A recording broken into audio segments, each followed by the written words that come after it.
Mark 9, 1-50. The Transfiguration. Jesus heals a boy possessed by an impure spirit.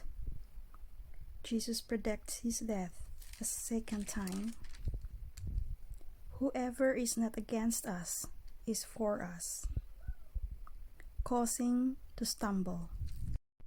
And he said to them, "Truly I tell you, some who are standing here will not taste death before they see that the kingdom of God has come with power."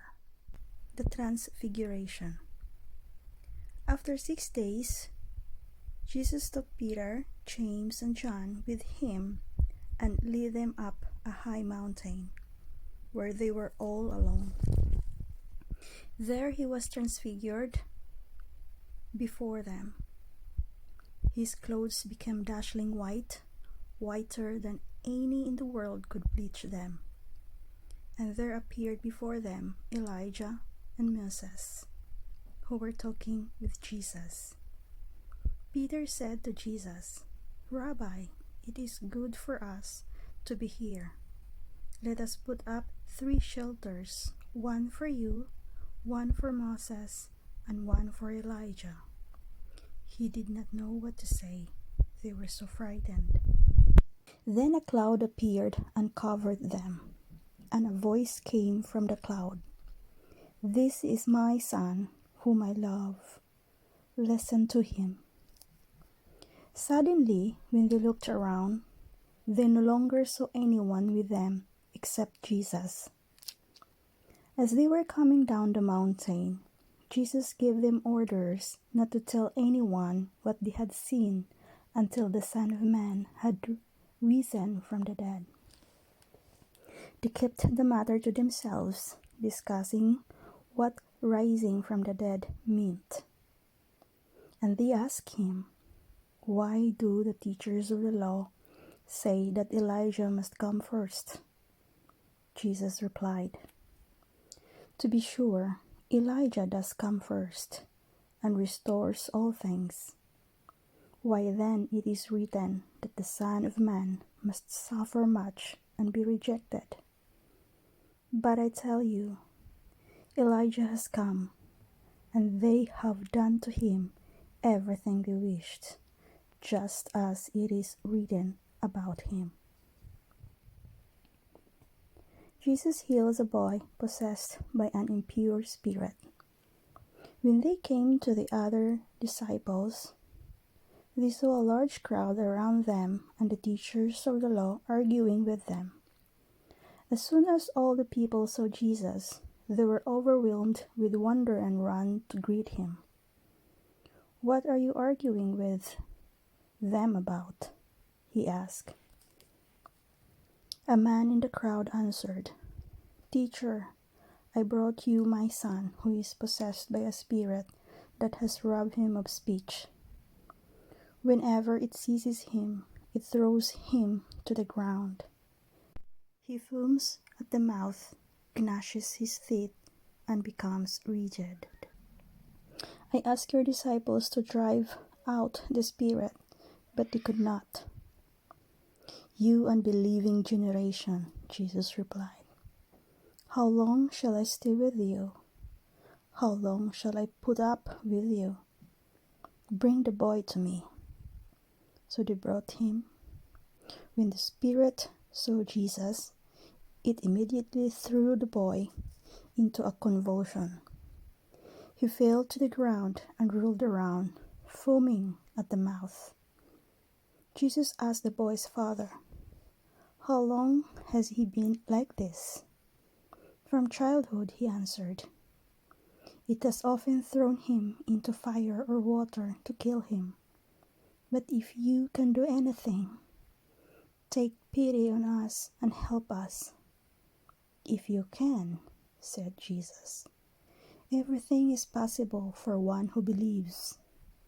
Immediately, the boy's father exclaimed, "I do believe. Help me overcome my unbelief."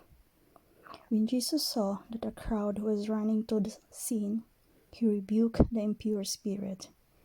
"You deaf and mute spirit," he said, I command you, come out of him and never enter him again." The spirit shrieked, convulsed him violently, and came out.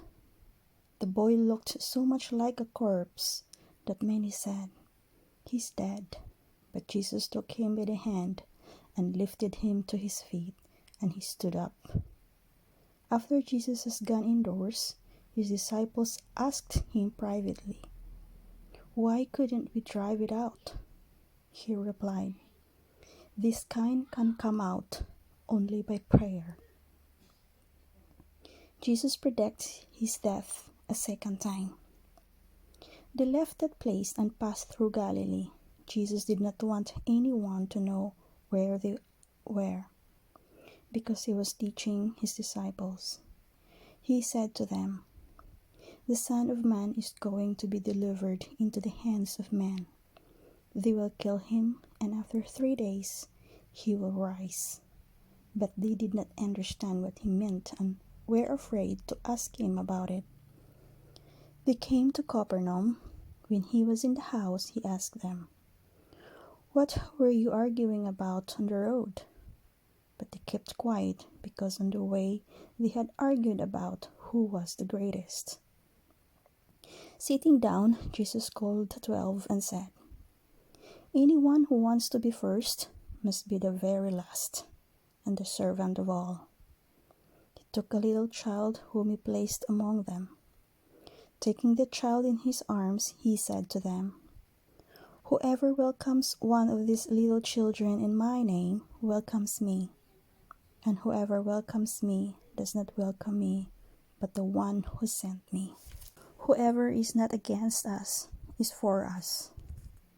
"Teacher," said John, "we saw someone driving out demons in your name, and we told him to stop, because he was not one of us."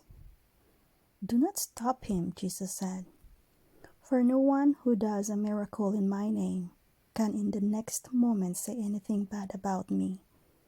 For whoever is not against us is for us. Truly I tell you, anyone who gives you a cup of water in my name because you belong to the Messiah will certainly not lose their reward." Causing to stumble. "If anyone causes one of these little ones, those who believe in me, to stumble, it would be better for them if a large millstone were hung around their neck and they were thrown into the sea. If your hand causes you to stumble, cut it off. It is better for you to enter life maimed than with 2 hands to go into hell, where the fire never goes out. And if your foot causes you to stumble, cut it off. It is better for you to enter life crippled than to have 2 feet and be thrown into hell.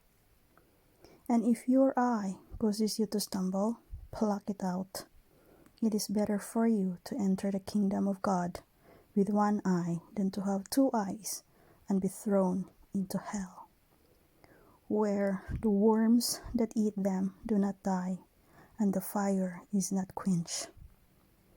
Everyone will be salted with fire.